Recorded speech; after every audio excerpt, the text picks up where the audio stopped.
Hello and welcome to the Commander's Quarters, your Magic the Gathering source that helps you command your budget.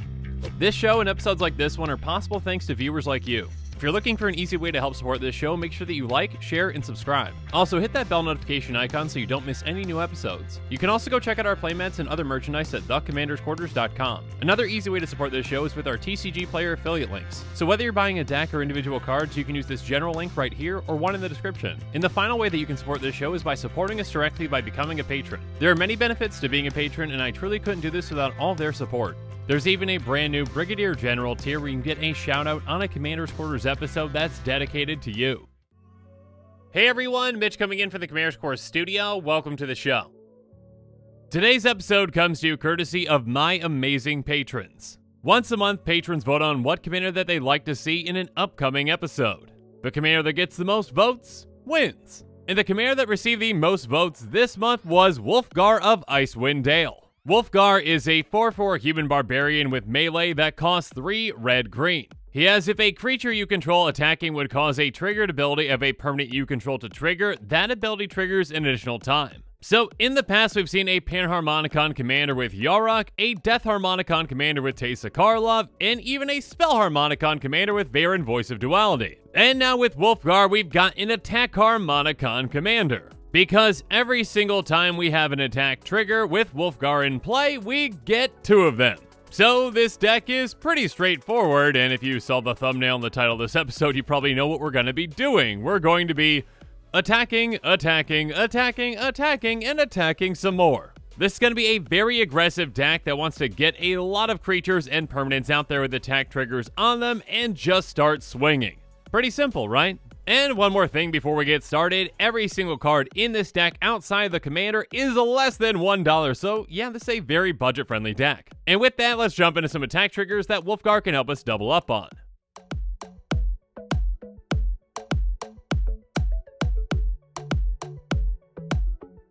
First up, we've got some attackers that can help out our other attackers with Signal Pest, Hero of Oxid Ridge, and Targnar Demon Fang Knoll. Signal Pest is only a 0/1, but it can't be blocked except by creatures with flying or reach, and it has Battle Cry. Battle Cry means that whenever this creature attacks, each other attacking creature gets +1/+0 until end of turn. So again, for just 1 mana, this can provide us a lot of value. It's really hard to block, so we can swing consistently with it, and our commander is going to make that Battle Cry happen twice. And speaking of Battle Cry, there's Hero of Oxid Ridge, a 4/2 with haste and Battle Cry that says, whenever it attacks, creatures with power 1 or less can't block this turn. So on top of doubling up on that Battle Cry, we also make it so that our opponent's tiny creatures can't block us. And then Targnar has an attack trigger similar to Battle Cry. It has, when it attacks, if you attack with creatures with total power 6 or greater this combat, attacking creatures get +1/+0 until end of turn. So yeah, that's an incredibly easy requirement to meet for this deck. Next up, we've got Stonebrow Crozin Hero, a 4/4 with trample that says, whenever a creature you control with trample attacks, it gets +2/+2 until end of turn. So thanks to our commander, every single time this attacks, all of our trampling creatures, including Stonebrow, get +4/+4. And speaking of that, there's Blossoming Bogbeast, which has, when it attacks you, gain 2 life, then creatures you control gain trample and get +X/+X until end of turn, where X the amount of life you gain this turn. So thanks to our commander, trample and +6/+6. And then Cultivator Blades can pop in a similar way. With Fabricate 2, we can make it into a 3/3, and whenever it attacks, we can have other attacking creatures get +3/+3 until end of turn. And yeah, again, we've got plenty of other ways to actually just pump this, so obviously that can be even bigger. Next up, how about an Ooze or 2, starting with Oran Reef Ooze? It has, when it enters the battlefield, put a +1/+1 counter on target creature you control, and whenever it attacks, put a +1/+1 counter on each attacking creature with a +1/+1 counter on it. And yeah, we've got some creatures that get counters on them, and other ways to get counters on all of our creatures too. And then our next Ooze is Predator Ooze, and whenever it attacks, we get a counter on it, and it's indestructible, so it's quite hard to deal with. But then a creature that can get massive really quick is Rebel Belt Raiders. It has, whenever it attacks, put a +1/+1 counter on it for each attacking creature you control. Again, this deck has a lot of creatures that are going to be attacking quite frequently, and this is going to double up, so we get a ton of counters on this in no time at all. But now let's move on to Tuya Bearclaw. Whenever it attacks, it gets +X/+X until end of turn, where X is the greatest power among other creatures you control. And then Coastline Marauders is just a 0/3 at trample, but whenever it attacks, it gets +1/+1 until end of turn for each land defending player controls. And yeah, in a game of Commander, a lot of players out there can have quite a few lands. And then Aetherwind Basker is a 7/7 with trample, but whenever it enters the battlefield or attacks, we get an energy, and then we can pay an energy and it gets +1/+1 until end of turn. So now when attacking, we can get an absurd amount of energy and make this thing into an absolute monster. And speaking of making monsters, we can grow our entire team with Curse of Predation. It says enchant player, whenever a creature attacks enchanted player, put a +1 counter on it. So this makes a player into a target and actually benefits our opponents for them attacking them, but it's actually going to benefit us the most again because we double up on that attack trigger. And speaking of doubling up, Fractal Harness says whenever equipped creature attacks, double the number of +1 counters on it. So doubling, then doubling again, yeah, that's going to get out of control. And speaking of getting out of control, we can also make a lot of creatures with things like Moonsilver Spear and Kessig Cagebreakers. Moonsilver Spear has equipped creature as first strike, and whenever equipped creature attacks, put a 4/4 angel creature token with flying onto the battlefield. So yeah, 2 4/4 flyers on every attack, yeah, that's gonna be fun. But we can get even more tokens with the Cagebreakers. They have when they attack, create a 2/2 green wolf creature token that's tapped and attacking for each creature card in your graveyard. So yeah, this can make us an absolutely massive army out of nowhere. But outside of pumping and building our army, we've got plenty of other benefits from our creatures attacking. First up, how about Rada Heir to Keld, a mana dork that can tap for green, but when she attacks, we add red. Savage Vent Maw takes us a step further because whenever it attacks, we get red, green, and until end of turn, we don't lose this mana as steps and phases end. So normally this would give us 6 mana, which is really nice, but with our commander in play, we get 12. And speaking of absurd amounts of mana, let's talk about the other Rada with Grand Warlord Rada. She has, whenever one of our creatures you control attack, add that much mana in any combination of red and or green until end of turn you don't lose this mana as steps and phases end. So basically, we're going to get twice as much mana as the number of creatures that we have that are attacking. Next up, let's quickly go through some standard ramp cards that we're going to be running with Fawn of Fertility, Search for Tomorrow, Rampant Growth, Edge of Autumn, Explorer, Harrow, Cultivate, Grow from the Ashes, and Migration Path. Yeah, green's got access to the best land ramp, so we're going to be taking advantage of that. And speaking of land ramp, we've got Ordeal of Nylea and Explorer Scope. Ordeal of Nylea says, whenever enchanted creature attacks, put a +1 counter on it, then if it's got 3 or more counters on it, we sacrifice it. And when we sacrificed it, we get to search for 2 basics and get them into play tapped. And then Explorer Scope is an equipment that can help as well and says, whenever equipped creature attacks, look at the top card of your library. If it's a land card, you may put it onto the battlefield tapped. So yeah, with just one attack, we've got the potential to get 2 lands off the top of our library into play. And then finally there's Goblin and Archomancer, which can save us mana on a lot of our spells. It says that each spell you cast that's red or green costs 1 less to cast. So yeah, this can provide us a lot of value throughout the game. And speaking of value, let's talk about Hans Eriksson, Flame Rush Rider, and Fireflux Squad. Hans Eriksson says, when it attacks, reveal the top card of your library. If it's a creature card, put it onto the battlefield, tapped and attacking defending player or a planeswalker they control. Otherwise, put that card in your hand. When you put a creature card onto the battlefield this way, it fights Hans Eriksson. So with all of our attack triggers and pump effects, Hans actually has a good chance to survive a creature coming into play and fighting him. But even if not, we're getting some extra card advantage or just free creatures in play as well. And speaking of free creatures in play, let's move on to Flame Rush Rider. It has, whenever it attacks, create a token that's a copy of another target attacking creature that's tapped and attacking, exile the token at end of combat. So yeah, with the right creatures in play, this can be absolutely devastating. And then Fireflux Squad says, whenever it attacks, you may exile another target attacking creature you control. If you do, reveal cards in the top of your library to reveal a creature card. Put that card onto the battlefield tapped and attacking, and the rest of them on your library in a random order. So yeah, we can exchange a smaller creature for a potentially much bigger and more impactful one. And speaking of a small creature, one that can generate us a good amount of value throughout the game is Galia of the Endless Dance. She has, whenever you attack with 3 or more creatures, you may discard a card at random. If you do, draw 2 cards. So yeah, that's just a good amount of card advantage, even with just 1 attack. And speaking of card advantage, there's Tectonic Giant, which has, whenever it attacks or becomes the target of a spell an opponent controls, choose 1. Tectonic Giant deals 3 damage to each opponent, or exile the top 2 cards of your library, choose 1 of them. Until the end of your next turn, you may play that card. So we can either dish out some damage or get temporary access to some cards. But the most valuable of these has got to be Atali Primal Storm. Because Atali has, whenever it attacks, exile the top card of each player's library, then you may cast any number of spells from among those cards without paying their mana cost. Again, with our commander doubling this up, we have the potential to cast 8 spells for free. But we can also get some value out of enchantments as well, though, with Curse of Chaos, Overwhelming Instinct, and Colossal Majesty. Curse of Chaos says, whenever a player attacks enchanted player with 1 or more creatures, that attacking player may discard a card. If they do, they draw a card. Basically, when we attack the cursed player, now we get to rummage twice. And then just for some straight up card advantage, we have Overwhelming Instinct, which says whenever you attack with 3 or more creatures, draw a card. Again, this deck is all about attacking, and we're going to have plenty of creatures that are doing so. And this deck is also about large creatures as well, so Colossal Majesty can help us draw some more cards, because it says at the beginning of your upkeep, if you control a creature with power 4 or greater, draw a card. Again, that's a very, very easy requirement for this deck to meet. But we can also draw a ton of cards with something like Hunter's Insight.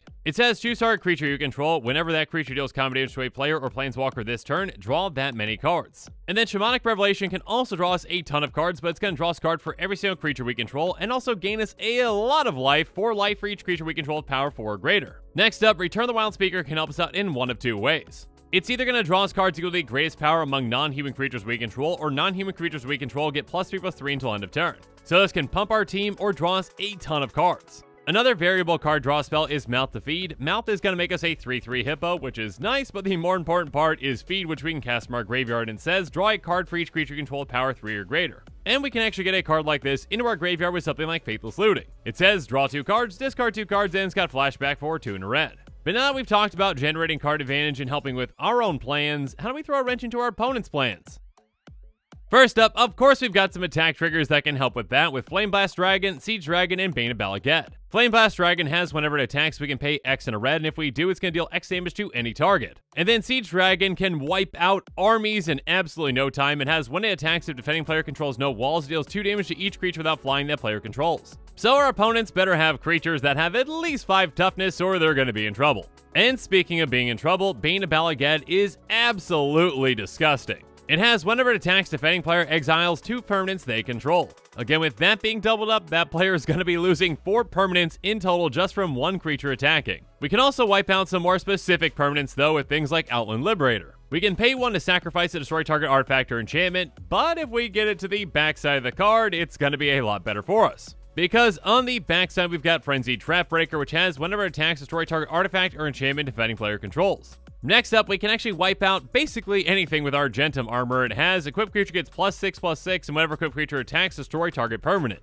So this massively pumps a creature and helps us destroy 2 things on every attack. And speaking of getting rid of 2 things, there's Grappling Hook, which says equipped creature has double strike, and whenever equipped creature attacks, you may have target creature block at this turn of Fable. So if we want to, we can force 2 creatures to block our very large creature that's going to be taking them out. We also have some more standard removal spells though with Return to Nature, Unravel the Aether, and Glamour. Return to Nature says choose 1 destroy target artifact, target enchantment, or exile target card from my graveyard. And then Unravel the Aether and Glamour do the exact same thing. They say choose target artifact or enchantment, its owner shuffles it into their library. And then finally there's Hull Breach and Cloth's Whale. Hull Breach says destroy target artifact or destroy target enchantment, or destroy target artifact and target enchantment. And then Cloth's Whale says choose 1 if you've got a commander. As you cast this spell, you may choose both. Breathe Flame is going to deal X damage to each creature without flying, and Smash Relics is going to destroy up to X target artifacts and or enchantments. But now that we've talked about dealing with our opponent's things, how do we really step things up and finish our opponents off? And the first card that I want to bring up here is actually the Golden Pig of this deck, which is the #1 card out of our 99. And the Golden Pig of this deck is Relentless Assault. Relentless Assault is a sorcery for 2 red, and it says untap all creatures that attack this turn. After this main phase, additional combat phase, fall rational main phase. Essentially, you get an extra combat. This may be a very simple spell, but what it can do in this deck is absolutely incredible. Again, we attack with our creatures, we get all their attack triggers, and our commander doubles those up. Then we cast this, and we get to attack again and double those triggers again. This can easily become a game-ending turn, especially when those attack triggers keep stacking on top of each other, and some really ridiculous things can happen. I mean, just think about this in combination, even with just something like Blossoming Bog Beast. Again, when it attacks, we're going to gain 2 life, then creatures we control gain trample and get +X/+X for X the amount of life we've gained this turn. So on that first attack trigger, we gain 2 life, it's +2/+2. Then we gain another 2 life, so that's an extra +4/+4, being a total of 6 life gain and +6/+6. Then we cast Relentless Assault and attack again. We gain 2 more life for a total of 6 life gain this turn, so +6/+6. And then we gain 2 more life because of that doubled up again, so that's 8 life, +8/+8. Let's do some math real quick. 2 + 4 + 6 + 8, that's a total of what, 20? And obviously that's not the only crazy thing that can happen by attacking with our creatures, doubling up those triggers, and then getting an extra combat with Relentless Assault. So yeah, although this is a very simple card in this deck, it is incredibly effective, and that's what makes it the Golden Pig. But next up, we've got some other ways to help finish things out with Lightning Runner and Hell Rider. Lightning Runner has double strike and haste, and whenever it attacks we get 2 energy, and by paying 8 energy we can untap all of our creatures, and after this phase there's an extra combat phase. So this is a creature that can give us repeatable extra combats, but we do need to attack twice to actually get that. And then Hell Rider says whenever a creature you control attacks, Hell Rider deals 1 damage to the player or planeswalker it's attacking. Again, doubling that up is never going to be a bad thing. And neither is giving our creatures haste, so they can all attack right away with something like Crashing Drawbridge. It adds tap, creatures you control gain haste until end of turn. But we can also give our creatures haste with Fires of Yavimaya, which says creatures you control have haste, and by sacrificing it, target creature gets +2/+2 until end of turn. Finally, some other enchantments that can really help us out are Gratuitous Violence and Berserker's Onslaught. Gratuitous Violence says if a creature you control deal damage to a permanent or player, deals double that damage to that permanent or player instead. And then Berserker's Onslaught says attacking creatures you control have double strike. So yeah, whether we're doubling up our damage or doubling things up with double strike, our opponents are going to be in big trouble. But now that we've talked about every single non-land card in this deck, let's talk about the price.